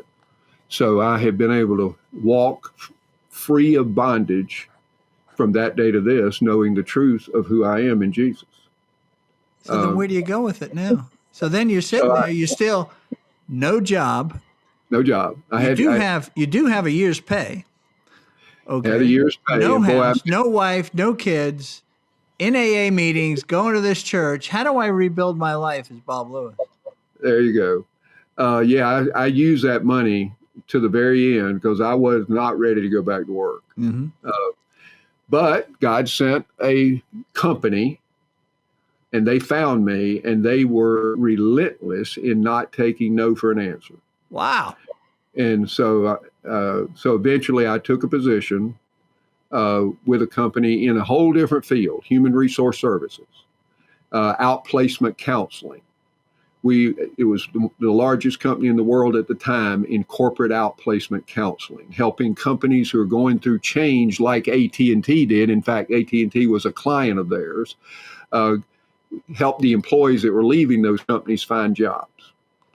Well, one of those employees had gone to work for them, and she recommended me to them, and they came after me. And they wouldn't say no. They wouldn't take no. So I ended up being a managing director, general manager of their Atlanta office, eventually region vice president of the Southeast, eventually executive vice president, running a consulting division on change management, okay? Because they were helping companies deal with change as a part of helping the people that were leaving, okay? Because those were the years that there were just all these gigantic rifts that were taking place. Yeah. Oh, yeah. Yes, that's exactly What was correct. the name of the business that you were with? It was called Drake Beam Marin, DBM. They later were acquired by my second employer in that field. I spent 8 years with Drake Beam Marin. I then moved over to their competitor, Lee Hecht Harrison, LHH. And Lee Hecht Harrison, I went through the same career progression, started out as a managing director, region vice president, and then an executive VP of operations, running about 50 of their offices nationwide. Okay. So you were still doing operations. Oh, yeah. I was. You were doing it in a company that would be categorized more in the human resources area. Totally different. Right. Okay. High technology. That's the jump in the fence from the functional areas, right? As right. you jump, it's a jump in the fence from the vertical market that you were in before. Now you're in a horizontal here, and you're dealing with any HR issue, any riff, right? That's right. We sold to HR leaders. They bought our services, and our customers were Fortune 1000 companies. Got it. Like you were saying, big riffs, okay, that kind of thing. So I did that for another 8 years with Lee Hecht Harrison, and the company eventually bought Drake Beam Marin and merged them. Got it. But in 2004, I found myself the single parent of two preschoolers or two elementary age kids from a second marriage. Okay. So I had experienced. These are stepchildren. Yeah. No, okay. These are my children. Oh, these are your biological children. Yeah. Let me clarify my track record here. I was married the first time back in AT&T days, and that wife left me, as I told you.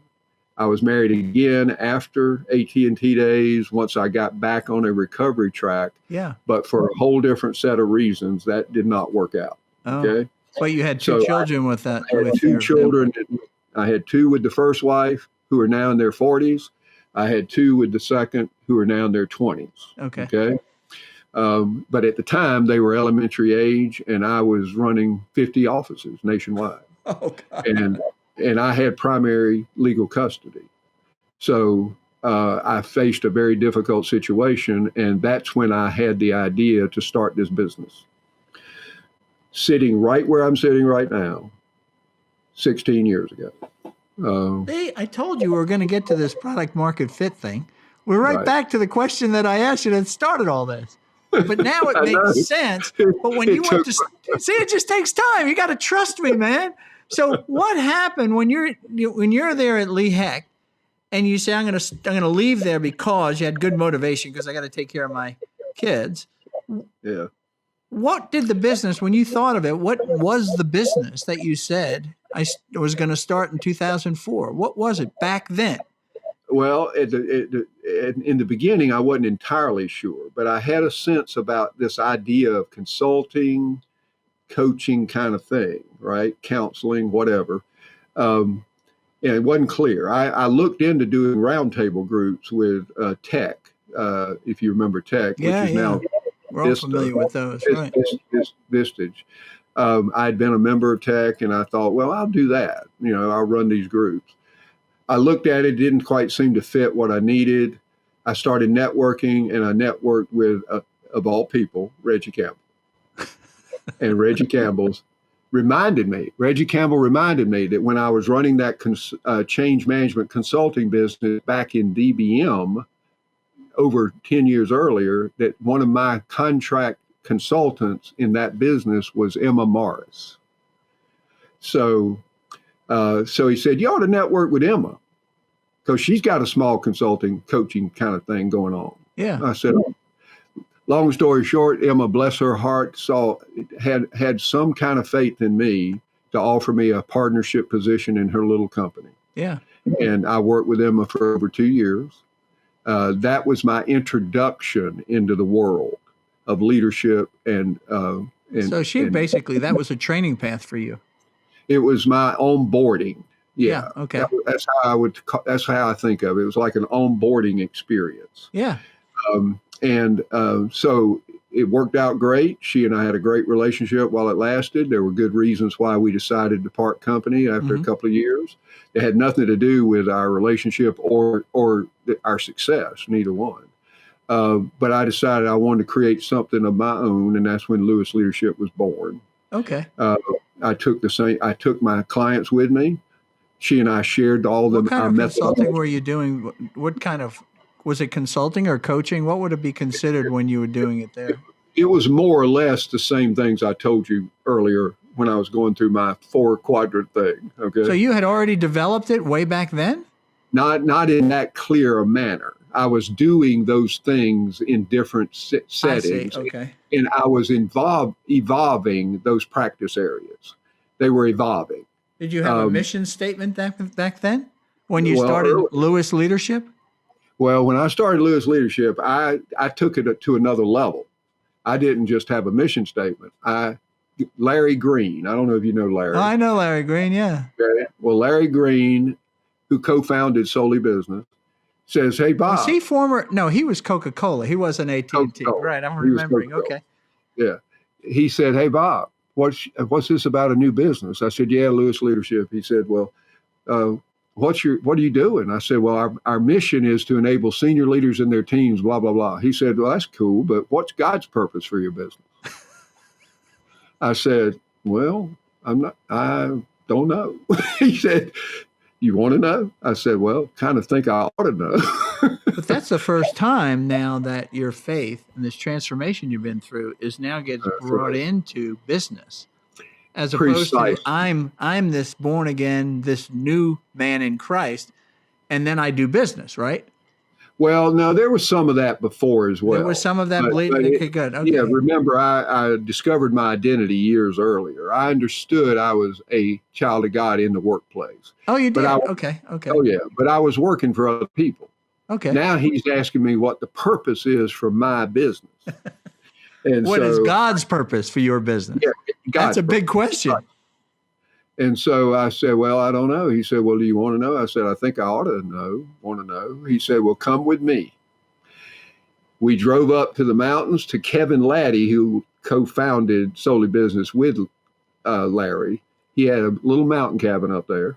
And so Larry Green said, okay, we're going to be here 2 days. I'm going to lock you in that master bedroom. He said, you can come out every 2 hours, and I want to hear what God's telling you. I left that mountaintop crystal clear on God's purpose for this business. From that day to this, and as long as we do business, God's purpose is to be his ministry of redemption and reconciliation in the lives of organizations, teams, and individuals. And I get to see him do it every day. So when you're clear on that, that's a great story with Larry Green. Yeah. You know, so when you come back, it's one thing to have that purpose. What do you do with it then? Well, once you have that clarity, because you were doing this work with these clients and you're now looking forward, you know, you say like, okay, so I got it, God, right? Now what, right? Well, I got it in terms of the why.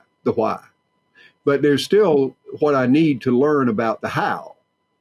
the what and the how. Yeah. I understand I'm crystal clear on the why for the first time ever. And I will just make a parenthetical comment, Charlie, that there is nothing like living in God's purpose for your life and your business. Nothing like it. Why do you say that? It Why did you takes come to that conclusion? Because of the experience I've had doing it. It puts a totally different context on everything you're about and why you do it and what matters to you in the doing of it. I mean, the things like money, fame, recognition, I mean, they're just not even on the page. Mm-hmm. Okay. Yeah. Because they pale by comparison to the meaning and depth of purpose in God and for God. I cannot tell you the power of it. I think you can. I think one of the things that we get to is we just work all the time, right? I mean, we just do work and then we judge, is it good work or bad work? People tell us you did a good job for me and all that. It's different when you are doing precisely what you should be doing. Right. There isn't this second question that you have there. What else might I do with my time? Right. We were talking earlier. You made a comment. This might be a good time to bring this up to talk about this. Is what that conversation with your wife, because I think it's relevant right now.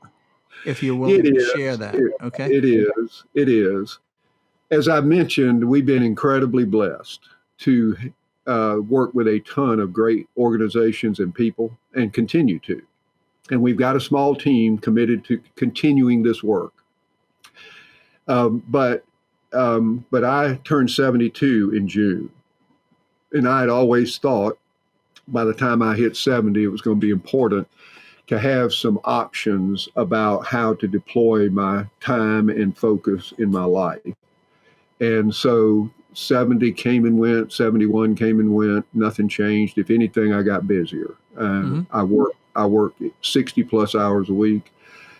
Anyway, I was fortunate to finally get it right in the marriage department 10 years ago tomorrow. 10 years ago. Happy anniversary. Thank you. Tomorrow. I'm assuming you'll make it another 24 hours, okay?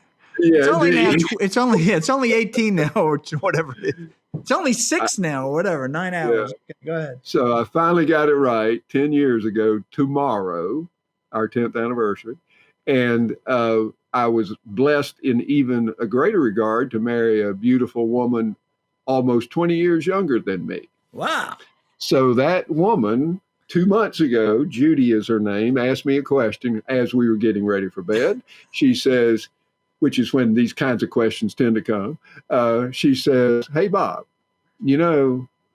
I'm almost 20 years younger than you. Do you think we might get a few good years in before I'm alone again?" Yeah,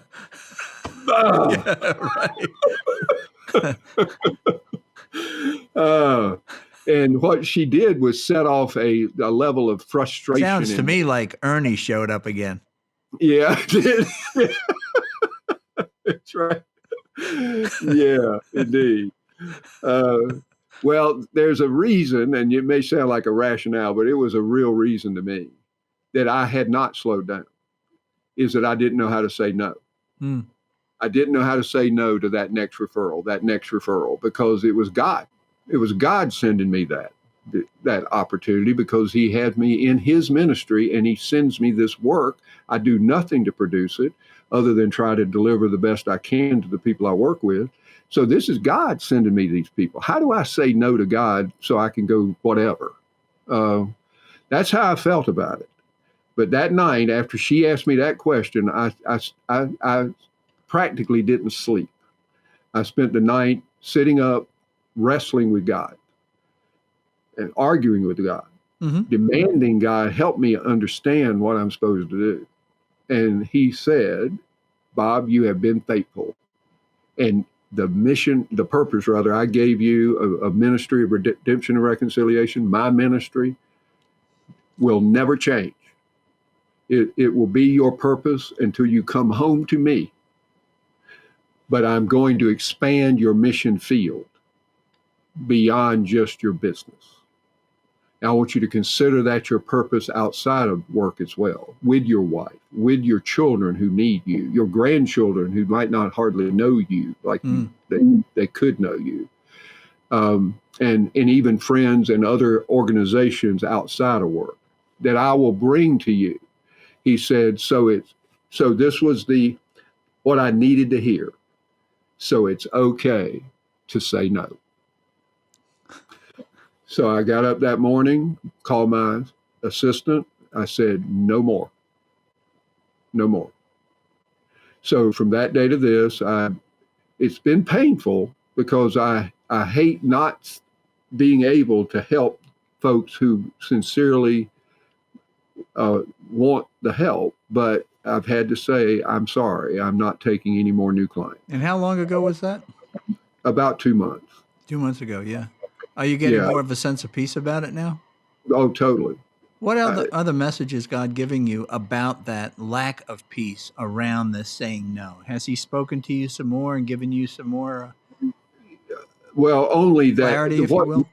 Well, maybe not so much more other than to continue to reinforce in me the belief that my purpose transcends my business. And I didn't relate it to anything but my business previously.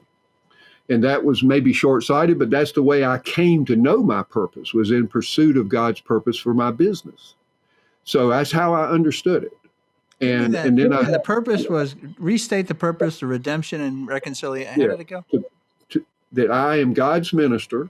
Yeah. And this business is his business of redemption and reconciliation in the lives of organizations, teams, and individuals. Wow. And so all those things I told you we do as a practice in our business bring us into contact with people, teams, and organizations in some form of redeeming or reconciling where they are to the potential of where they could go. Okay. Yeah. So what God did is, instead of saying he gave me this purpose for this business, which was the Larry Green encounter, right, in the cabin, basically, instead of it was the purpose for business, it was really the purpose. It was purpose for business then, and now what God's done is he's expanded the market to include your family. And beyond. Right? And so I want you to be saying no over here, more business, but yes now to family, because they even stopped asking.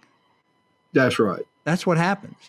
That's right. And they don't, they just cynically believe Bob will never change. He's too busy, He's helping a lot of people and they love him and look how great it is. And I know he loves us, but we don't get any airtime with Bob. That's or Grandpa or my husband or what. I know the feeling. I get that feeling myself.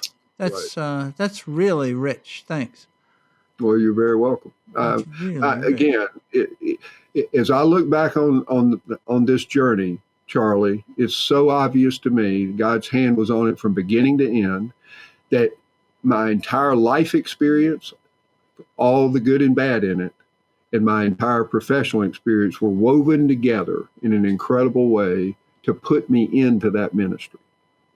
And so I have that sense of this is what you can say that now. And as a listener, I understand it because I've seen it. You told me the story. Yeah. It's not just a really nice thing to say, oh, it'll wove it all together. Well, really, I know now how God wove it together. That's an incredible story. Yeah, and he's proven to me what he promises, and that is if anyone is in Christ, he is a new creation. The old is gone. The new has come. Yeah. And that's been my life experience. How does that life experience integrate into the consulting that you actually do? The coaching and consulting. How is that relation? How do you bring that into the relationship with your clients? Well, first of all, I hope it helps me be incredibly more aware of what I'm hearing in them that might relate to some of what I've experienced. Okay. And it's amazing how often it happens daily. It happens that in my coaching situations, especially, clients will be relaying experiences they're dealing with, issues they're trying to manage, and I'll start to explore their part in it and why they were motivated in the ways they were, in ways that help them hopefully begin to self-observe and discover the things that might lead them to understand the truth of who they really are and what their self-worth is really based in. Okay. And it's amazing how many very successful people out there struggle with that question. And repeat the question. I said it's amazing. Oh, the question is, what is the basis for your security, your self-worth, and your identity? What is the basis for it? What is the basis for it? And if it's anything other than knowing the truth of who you really are, which is a holy, righteous, blameless child of the living God, who does not need to perform for love, acceptance, or security, then it's not serving you. And there's often almost always evidence that it's not serving you. And what's some of that evidence? That's really would be critical. To help me evaluate that as a listener here. So what evidence that says? Well, the evidence is often in the dynamics of what they experience, especially in relationship with other people, and how they approach those situations, and how they apply their own effort at trying to address it. And then you help them examine, okay, where is the kind of miscue in all that? Where is the false understanding on your part of why you should do it that way? So and it's often dysfunction in these relationships. Yeah, it's often born out of that, which goes back to our purpose of redemption and reconciliation. That's what is their basis when these mostly what like if I've got this sort of my basis isn't, you're saying my basis needs to be in the truth of who I am and what my security is based on. And in your case, it's you're a child of God. That's right. And a disciple of Jesus Christ. Right. Got it. So what's my base? If I don't have that as my basis, right, then what are my alternatives for my basis for my security, my self-worth, and my identity? Well, I don't believe there is one ultimately.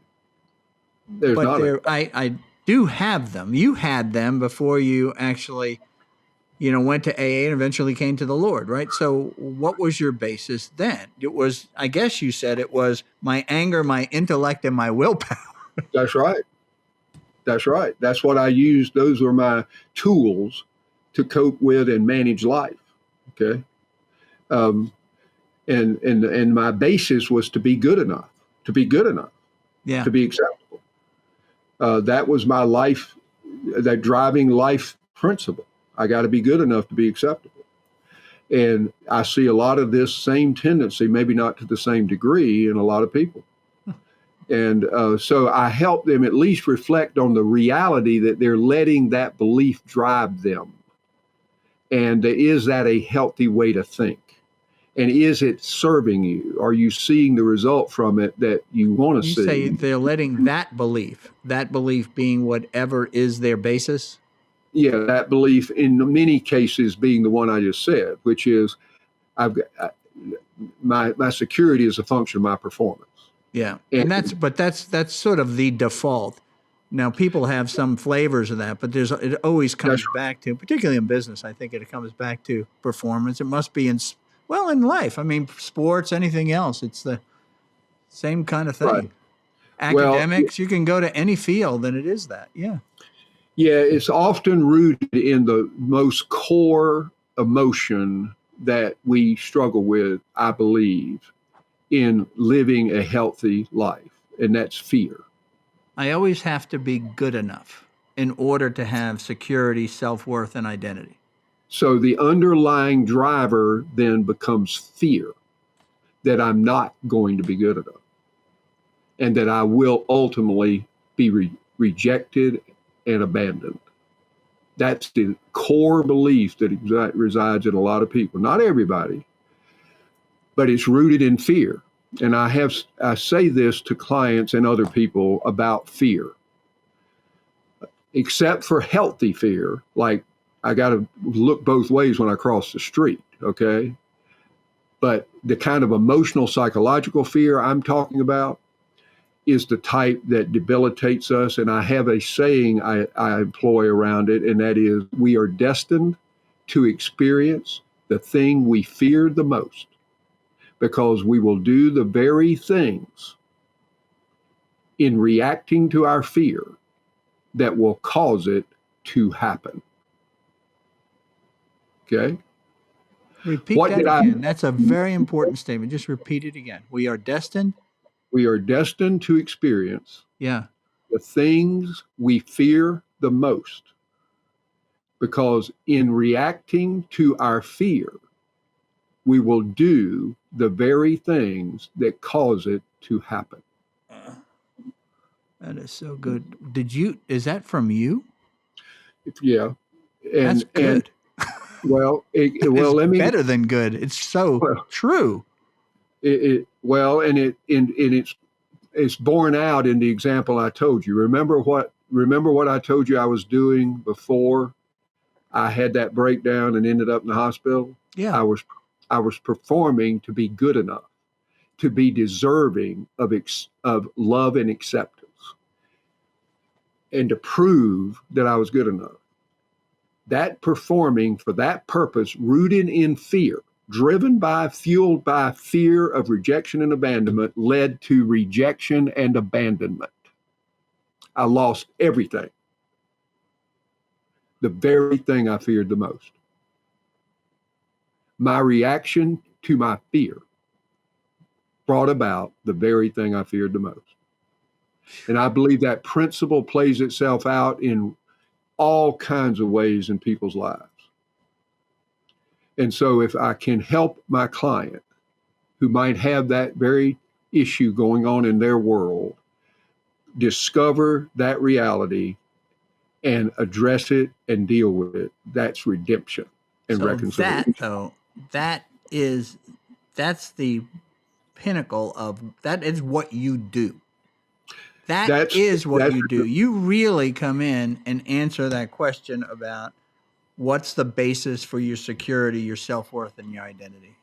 That's right. That on an meets individual with level. your purpose on the redemption and the reconciliation. Yeah.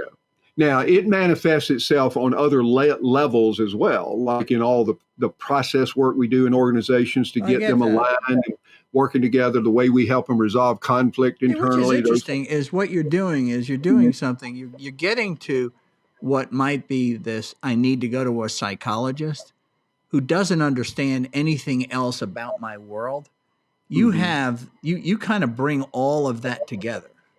Because I operate in this environment and I can't disconnect myself from this environment to have a discussion about the basis for my security, self-worth, and identity. Right. It has to take place in my environment. It can't be the focus of the discussion. Right. It has to. I see. This is really. Oh yeah. That's LewisLeadership. That is really cool. That's what I think. So let's help entrepreneurs here a little bit, and we'll close out with this last few set of questions. Is now pointing to the end. So we talked about your business, we talked about your story, and now just a little bit on entrepreneurs that say, how do I know when I need a coach, or I need strategy consulting, or I need this sort of team alignment, or got to get back to the word of stellar execution as my goal. Strategic clarity, leadership capacity, process capability, and accountability culture. Okay. Those are the big four. Okay. And I don't think about any of that stuff as the guy that's running the $100 million business at AT&T. Right. Right. So I'm in my startup and I'm doing my thing. I'm 30-year-old entrepreneur. Right.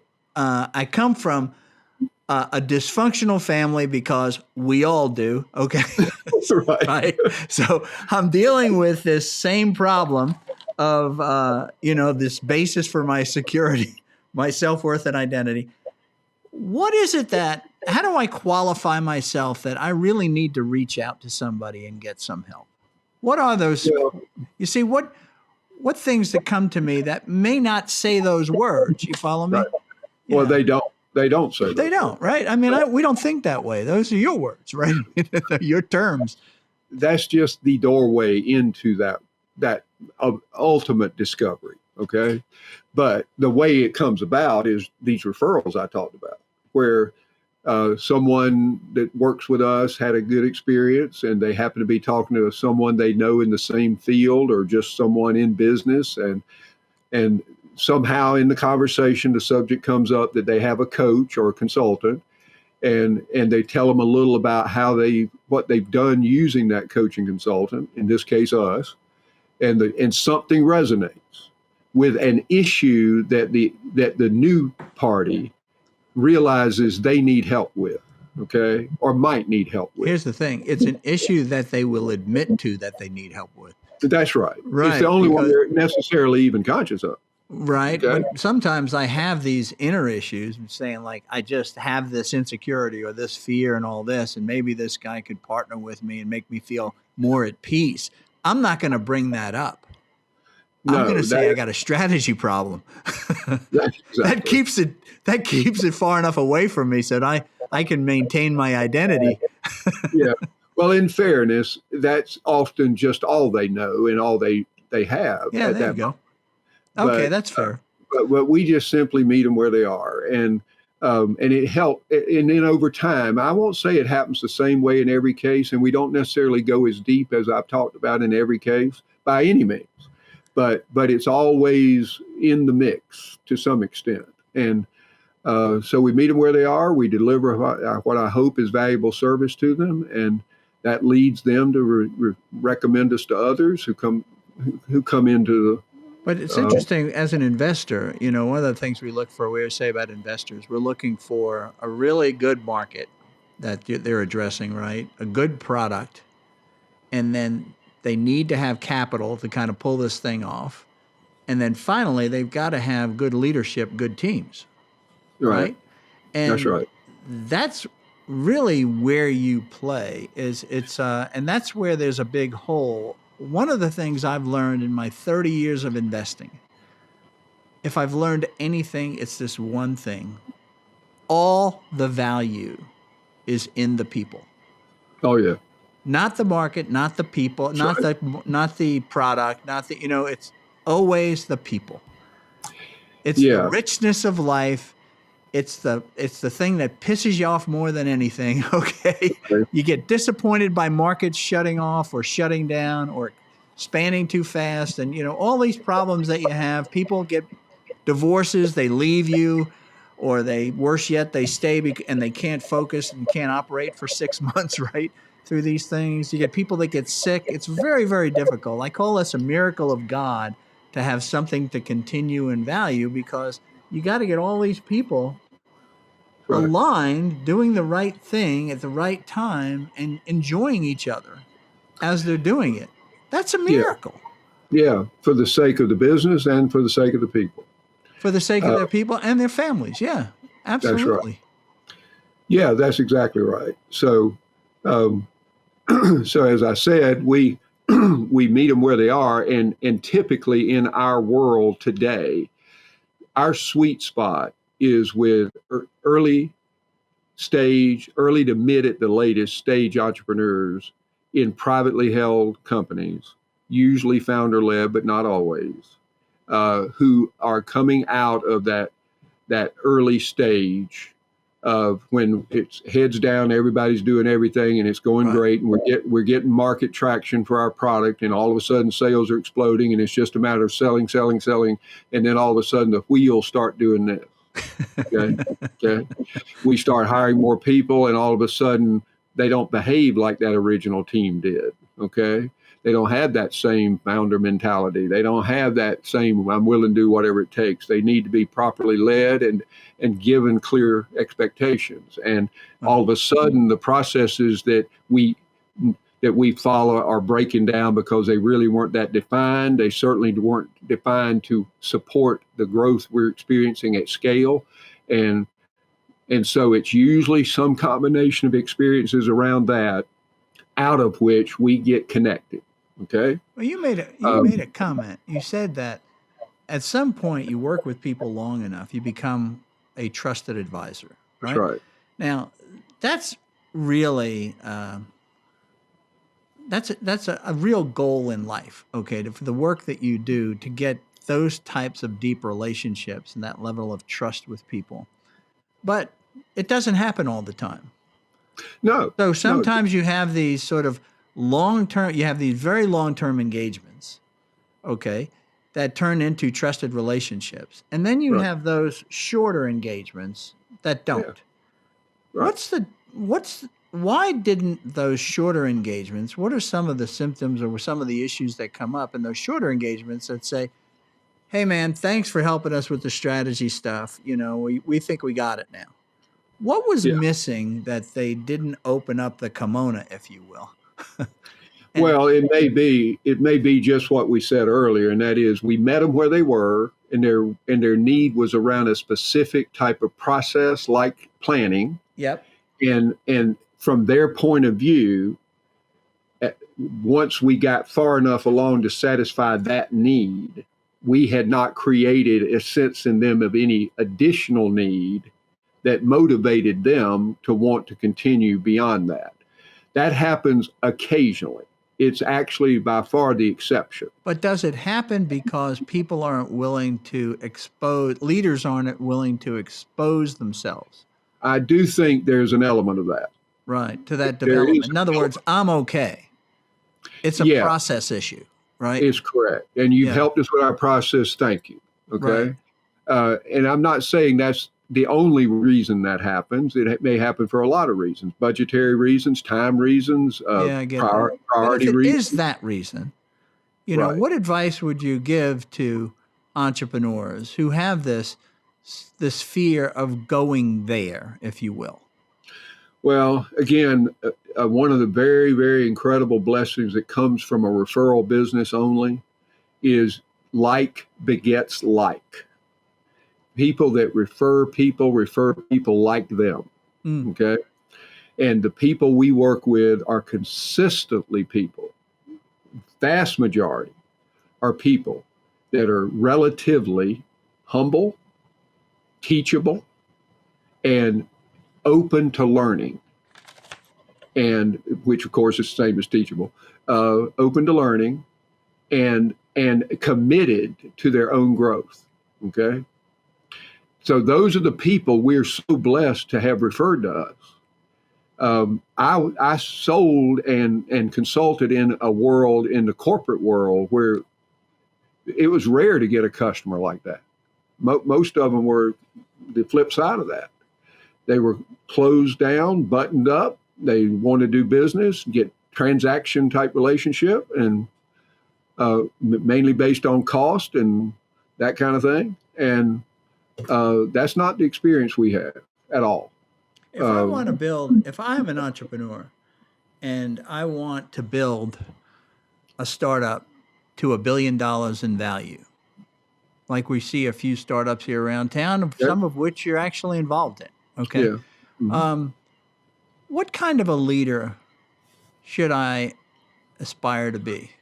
What do I need to, what are those characteristics I need to embody in order to give me the best chance to get there? Assuming I have market, I have product, I've got all the right other elements that are almost external to the team, me and the Right. team. You see? Yeah. Well, a simple way to answer the question is to point you to a classic called Good to Great, Okay. Jim Collins' book. Yeah. Pardon me. Good to Great. And in that book, he talks about the elements that make organizations go from good to great. And one of the elements he addresses is leadership. Mm-hmm. And he defines leadership in 5 levels of behavior, of mindset, of approach. And those 5 levels ramp up to a level 5. And the definition in that book of a level 5 leader is what I believe the right profile is for what you asked me. Okay.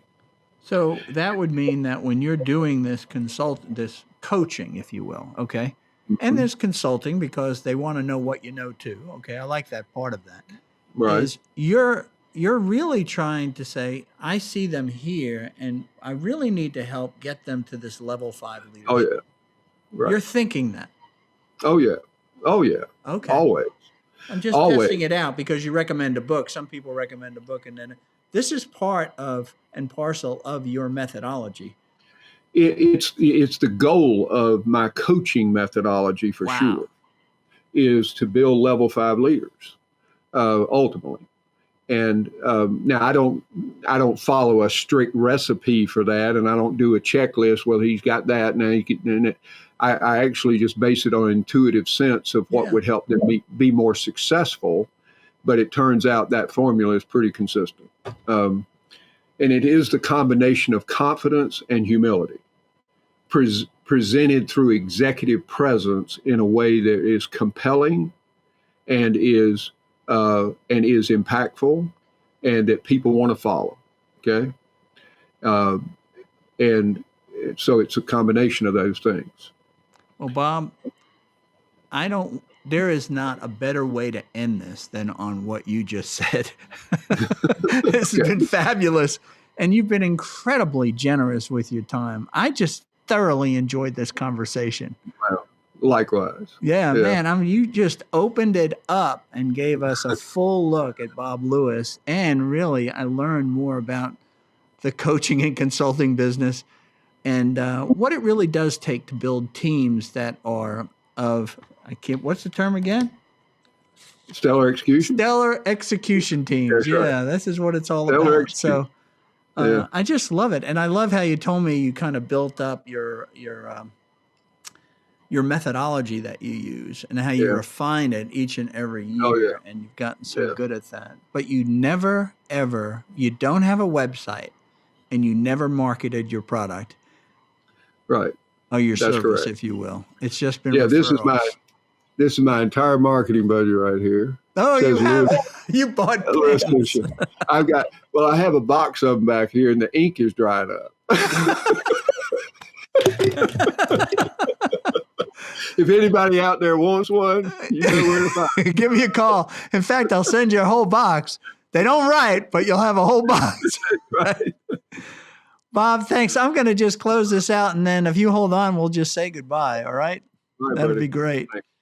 Hey, thanks for joining me and Bob Lewis. This has been fantastic. I hope you get as much out of this as I did.